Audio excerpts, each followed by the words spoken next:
What was the greatest revenge you ever got on a spoiled child? I'm like Batman for spoiled children, except I only use farts. I'm about 6 feet 7 inches, so even when I'm just trying to be friendly and meeting a family member's or friend's kid for the first time, I've noticed they get very high between their mother's legs, intimidated on sight if I'm not sitting down. So it's not hard for me to intimidate a child, especially when I'm trying to. However, a few times I've been called out. One time I was pretty drunk with a friend at a Target buying Risk. This little 7-year-old with a mohawk was being an insufferable little turd in the action figure section. I heard him from like 5 aisles over and it was like nails on a chalkboard.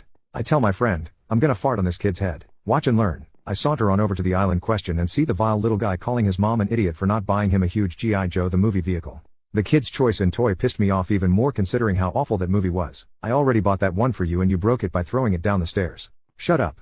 I need it. It's the only one I don't have now. The mother was younger than me, I'm mid-20s, and gave a defeated look. I don't have enough money right now. The kid screamed, "You are an idiot," and continued to just berate and publicly shame this woman. At the time, I was on a strict Chipotle carnitas burrito diet. And while I was watching all this, my stomach gave me an initial warning gurgle telling me I was about an hour away from punishing the toilet. Destiny was calling. I inch a bit closer to my prey, inspecting some wrestling toys. The kid shouts, "Screw you, I hate you." The mom rolls her eyes and turns her back to the kid to ignore him. And could you believe it? The kid gets on his hands and knees and starts taking the toy out of the box. It's go time. I position my back towards him and at this point I'm like 2 feet away from him. His head is down, getting frustrated with those twisty tie things, and I go for it. I bend down to reach for the one of the toys on the lower shelf. At this point, my butt is inches away from this kid's head. Now, generally speaking, the best way to go about this is to act casual, drop your belly bomb, then walk away after a few seconds like nothing is out of the ordinary. I usually go one all over and listen to the kid's reaction and delight. However, today I couldn't help myself. I have my head tilted back looking at this kid out of the corner of my eye, to ensure accuracy.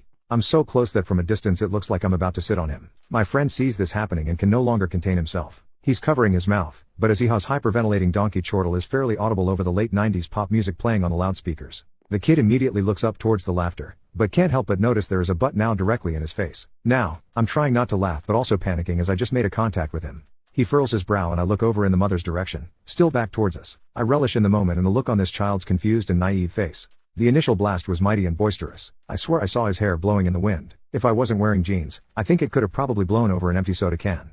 I would call it a very fun fart. However, would immediately follow that out the chamber was truly horrifying. The fart's implication changed without notice and swiftly.